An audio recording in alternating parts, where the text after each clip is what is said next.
ஒரு வழக்கறிஞர் அவருக்கு எல்லா ஊர் தலைவருக்கும் நடந்த மீட்டிங், ஊருக்கு வந்து என்ன நல்லது வேணும் அந்த டிஸ்கஷன்ல வந்து நான் போய் கலந்துட்டேன் அப்படின்னு சொல்லிட்டு எனக்கு ஃபர்ஸ்ட் ஆச்சரியக்கு வைக்கிற முதல் கேள்வி என்னன்னா, ஒரு ஊர் தலைவருக்கான ஒரு மீட்டிங்ல ஒரு பஞ்சாயத்து பிரசிடென்ட் இல்ல, வைஸ் பிரசிடென்ட் இல்ல, வார்டு மெம்பர் இல்ல, ஒரு சாதாரண மக்கள் வந்து எப்படி அந்த இடத்துல உட்காந்து படிச்சிருக்கேன்.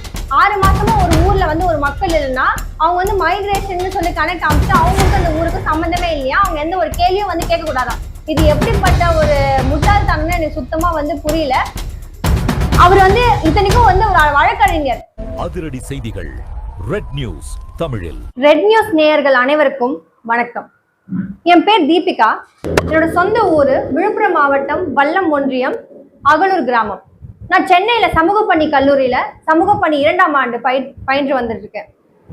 என்னோட காலேஜ்ல ஒரு ப்ராஜெக்ட் விஷயமா கடந்த ஜனவரி 24ஆம் தேதி என்னோட சொந்த ஊரான அகலூருக்கு இந்த பஞ்சாயத்து ராஜ் சிஸ்டம்லாம் எப்படி ஒர்க் ஆகுது, கிராம சபா கூட்டங்கள்லாம் சரியா நடக்குதா, பஞ்சாயத்து ஃபண்ட்ஸ் வந்து டிரான்ஸ்பரன்சியா இருக்கா, அதுக்கான அக்கௌண்டபிள் வந்து பிரசிடென்ட் வைஸ் பிரசிடென்ட் எல்லாருமே கரெக்டாக எடுத்துக்கிறாங்களா அப்படின்ட்டு ஒரு ஸ்டடி பண்ணணும்னு சொல்லிட்டு என் ஊருக்கு நான் வரேன். ஊருக்கு வந்தப்போ பஞ்சாயத்து தலைவர் யாருன்னு விசாரிக்கிறப்போ பெரிய குழந்தை அப்படின்னு சொல்லிட்டு சொல்றாங்க.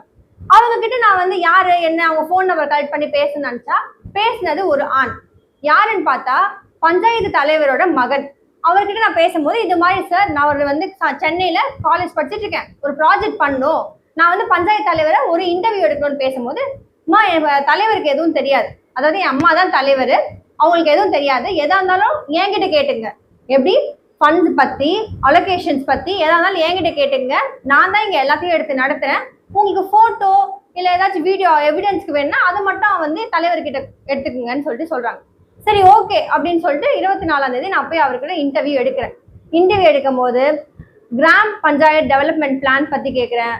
எனக்கு எந்த ஒரு பிளானுமே கொடுக்கல, கடந்த 5 வருஷத்துக்கான பிளானுமே கொடுக்கல.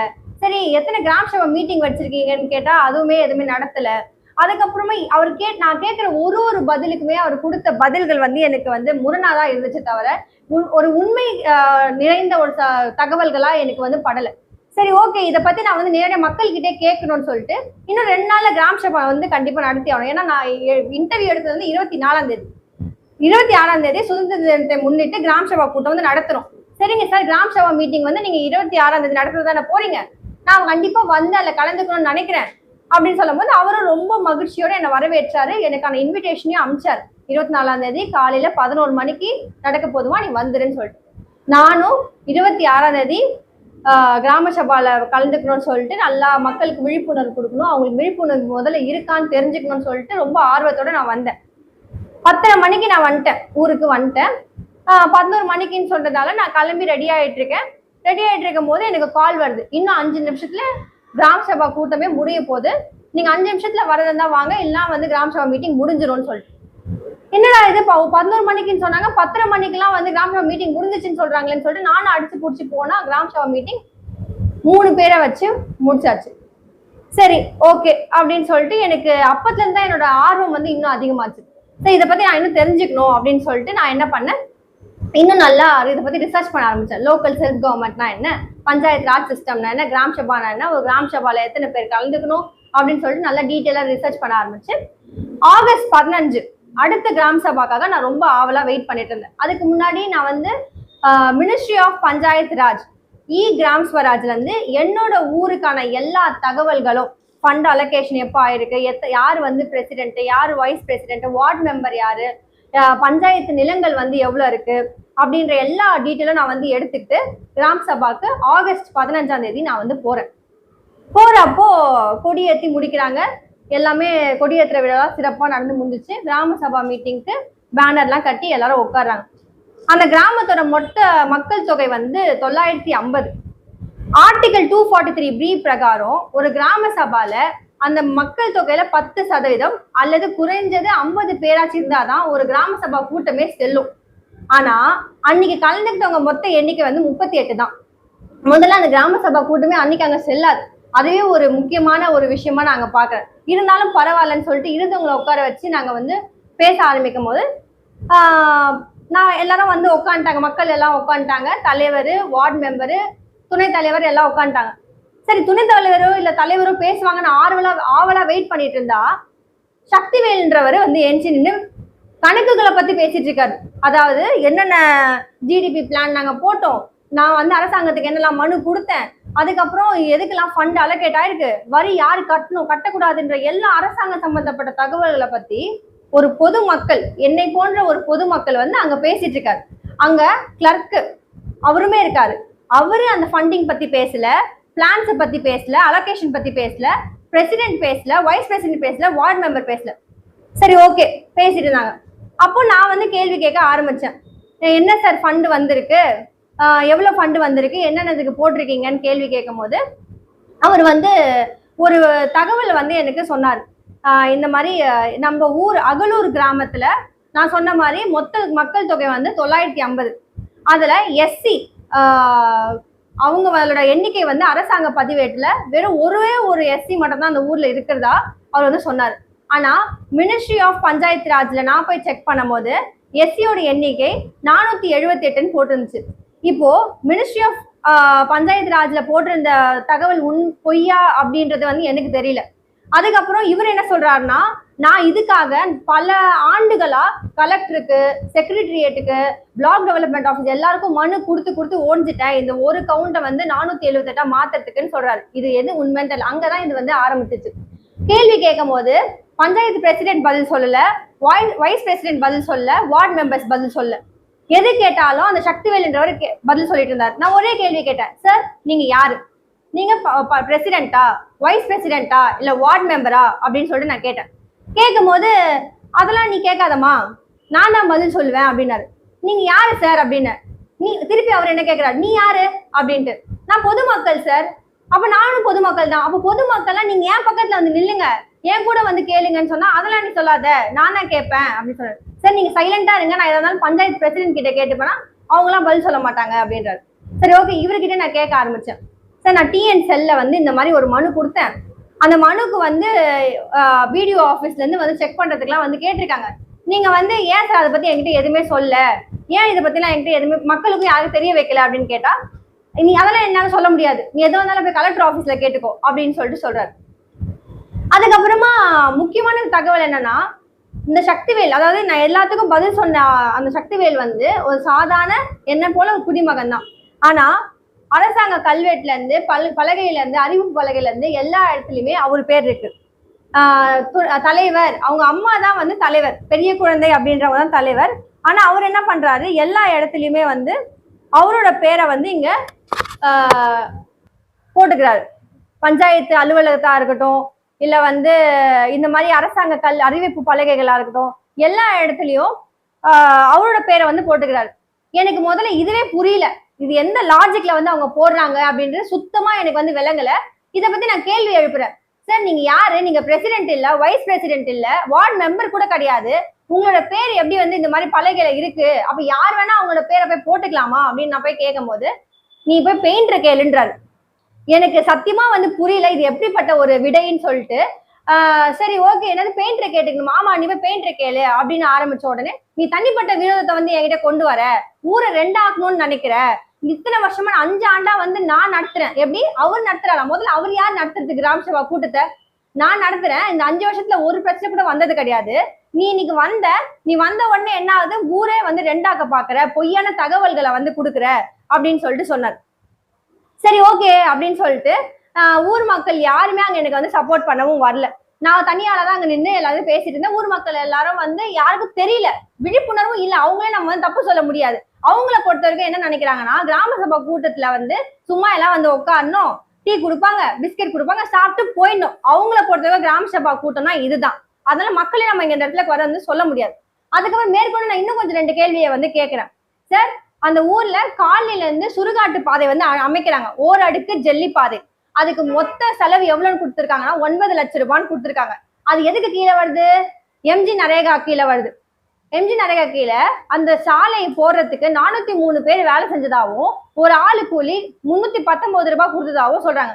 ஊர் மக்கள் கிட்ட நான் வந்து போய் கேட்கும் போது ஊர் மக்கள் சொன்னது என்னன்னா, அந்த சாலையை வந்து 403 மக்கள்லாம் போடல, ஜேசிபி தான் வந்து போடுச்சு, நம்மளோட ஏரியில இருந்து மண் எடுத்து போட்டாங்க.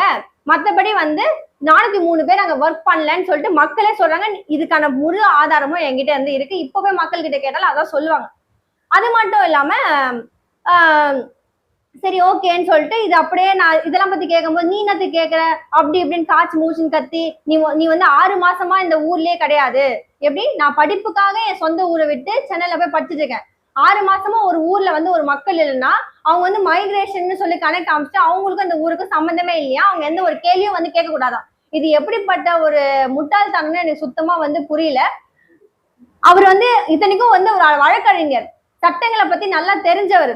அவர் வந்து ஒரு 6 மாசமா வந்து ஒருத்தவங்க ஊர்ல இல்லைன்னா அவங்களுக்கு அந்த ஊர்ல இருக்கக்கூடிய எல்லா உரிமையும் எந்த உரிமையும் கிடையாது, கேள்வி கேட்க கூடாதுன்னு சொல்றதுல எப்படி சொல்றாருன்னு எனக்கு சுத்தமா வந்து புரியல.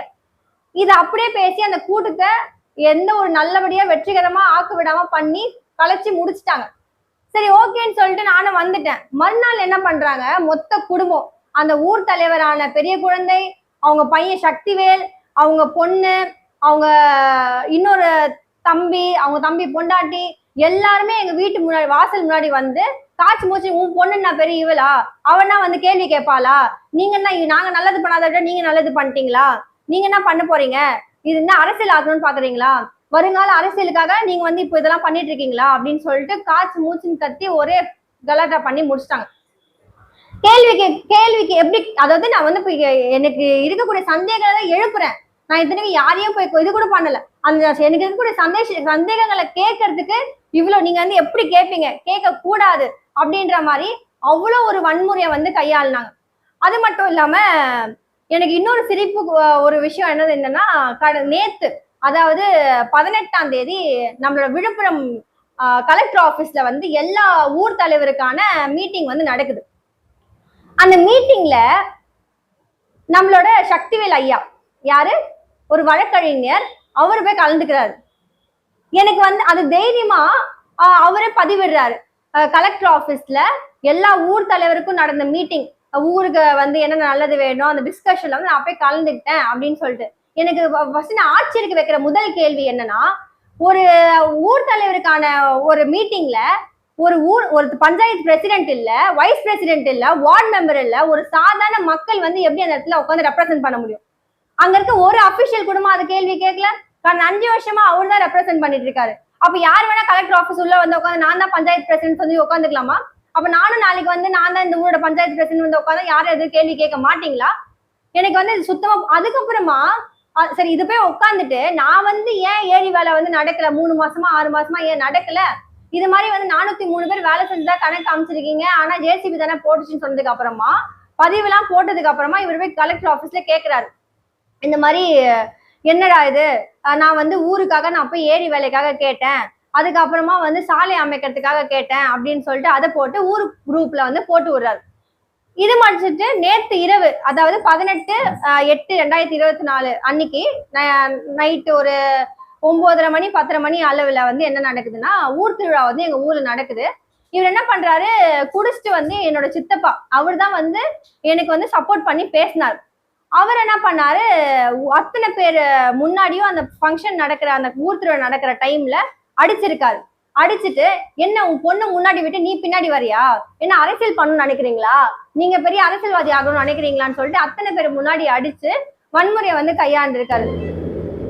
இதுக்கெல்லாம் வந்து ஒரு சமூக பணி மாணவியா என்னோட சொந்த ஊருக்கான எனக்கு இருக்கக்கூடிய ஒரு ஆதங்கத்துல என் ஊரை வலுப்படுத்தணுன்றதுல நான் போய் கேட்க ஆரம்பிச்சா, இந்த மாதிரி நிறைய அச்சுறுத்தல்களும் வன்முறை கையாடினால என்ன மாதிரி இருக்கக்கூடிய மாணவிகள் கூட வருங்காலத்துல வந்து கேட்கறதுக்கான எந்த வாய்ப்புமே இல்லாத மாதிரி இவங்க எல்லாம் பண்ணிட்டு இருக்காங்க. ஐயோ ஒரு கேள்வி கேட்டா நம்ம குடும்பத்தை அடிச்சிடுவாங்களோ, நம்மள வந்து திட்டிடுவாங்களோ, நம்ம தகாத வார்த்தைகளை சொல்லி பேசிடுவாங்களோன்ற பயத்தை வந்து பயங்கரமா உள்ளாக்குறாங்க. எனக்கு இதுல உடனடியா நம்மளோட அரசாங்கம் எல்லாரும் தலையிட்டு இதுக்கான சரியான விடையை வந்து எனக்கு தெரிவிக்கணும். ஏன் வந்து ஒரு லோக்கல் செல்ஃப் கவர்மெண்ட்ஸ் வந்து இந்த அளவுக்கு லூப் ஹோல்ஸ் வந்து இருக்கு, ஒரு ஃபண்ட்ஸ் வந்து ஏன் டிரான்ஸ்பரன்சியா இல்ல, ஒரு கலெக்டர் ஆபீஸ்ல அவ்வளவு பெரிய கலெக்டர் ஆபீஸ்ல ஒரு சாதாரண மனுஷன் போய் நான் தான் பஞ்சாயத்து பிரசிடென்ட்னு சொல்லி உட்கார்ற அளவுக்கு இங்க வந்து அவ்வளவு அலட்சியமா இருக்காங்களா? அது மட்டும் இல்லாம அந்த டிஎன்ஸ்ல நான் போட்ட மனுக்கு நானும் கடந்த ஒரு 8 மாசமா ஒரு தவறு ஒரு 7-5 நாட்களா நான் வந்து அந்த பிடிஓ ஆபீசரை கேட்டுட்டு இருக்கேன். அவர் பேர் சக்திவேல். அவர் தான் கம்யூனிட்டி டெவலப்மெண்ட் ஆஃபீஸரா இருக்காரு வல்லத்துல. ரிப்போர்ட் அனுப்புங்க. எந்த ஒரு ரிப்போர்ட் எனக்கு வந்து சொல்லாமலே அந்த டிக்கெட்டை வந்து அவங்க க்ளோஸ் பண்ணிட்டாங்க. ஸோ இந்த மாதிரி எல்லா இடத்துலையுமே கலெக்டர் ஆஃபீஸ்ல இருந்து, பிடிஓ ஆஃபீஸ்ல இருந்து, பஞ்சாயத்து பிரசிடென்ட்ல இருந்து எல்லா இடத்துலயுமே இங்க லூப் ஹோல்ஸ் இருக்கு. இது எல்லாத்தையும் பார்த்து சீக்கிரமா அரசாங்கம் வந்து எனக்கு தக்க ஒரு விடையை வந்து சொல்லணும்னு நான் வந்து கேட்டுக்கிறேன். அவர் வந்து தப்பு செஞ்சுட்டு ஒரு நல்லவர் போல வேஷம் போடுறதுக்கு இப்ப என்ன பண்ணாருன்னா, மறுநாள் வந்து நாங்க போய் எங்க சித்தப்பா எல்லாம் கேட்டாங்க, நான் ஏன்டா வந்து நேத்து அடிச்ச அப்படின்னு கேட்கும் போது, ஐயோ என்னை மன்னிச்சிருங்க, நான் தெரியாம பண்ணிட்டேன், நீங்க என்ன சொன்னாலும் நான் செஞ்சுக்கிறேன். ஆனா அதுல ஒரு உள்குத்து வச்சிருக்காரு. என்னன்னா, நான் முன்னாடி ஒரு மேல வந்து நம்மளோட கலெக்டர் ஆபீஸுக்கும் போலீஸ் ஸ்டேஷன் எல்லாத்துக்கும் வழக்கு கொடுத்துட்டேன். பாப்பாவை வந்து அந்த வழக்கை மட்டும் எப்படியாச்சும் வாபஸ் வாங்கிட்டு சொல்லுங்க, நீங்க என்ன சொன்னாலும் நான் செய்யறேன் அப்படின்னு சொல்லிட்டு சொல்லியிருக்காரு. இப்ப எனக்கு இன்னொரு அச்சுறுத்தல் என்னன்னா, நான் எந்த கலெக்டர் ஆபீஸ்க்கு வந்து நான் மனு கொடுத்தனோ அதே கலெக்டர் ஆபீஸ் தான் அவரை கேள்வி கேட்காம உள்ள உட்கார வச்சிருக்காங்க. இப்போ எனக்கு வந்து நான் யாருக்கிட்டதான் போய் முறையிடுறது அப்படின்ற ஒரு பெரிய அச்சுறுத்தலே எனக்கு வந்து ரொம்ப பயங்கரமா இருக்கு. இருந்தாலும் இதுக்கு ஒரு நல்ல விடை கிடைக்கும்ன்ற நம்பிக்கையில இந்த அரசாங்கத்துக்கு நான் வந்து கோரிக்கை வைக்கிறேன். சீக்கிரமா தலையிட்டு பஞ்சாயத்து நடக்கக்கூடிய இது மாதிரி பல எப்படி சொல்றது, ஃபண்டிங்கா இருக்கட்டும், எல்லா விஷயத்தையும் முறையிட்டு அதை கரெக்டான வழி நடத்தணும். ஏன்னா ஒரு கிராமம்ன்றது அவ்வளவு காந்தியடிகள் சொன்ன மாதிரியும் சரி, யார் சொன்ன மாதிரியும் ஒரு முதுகு தண்டு. அதுல அங்க வளர்ச்சி அடைஞ்சா எல்லா இடமும் வளர்ச்சி அடையும். அதனால சீக்கிரமா தலையிட்டு ஒரு நல்ல முடிவை வந்து கொடுக்கணும். ரொம்ப நன்றி.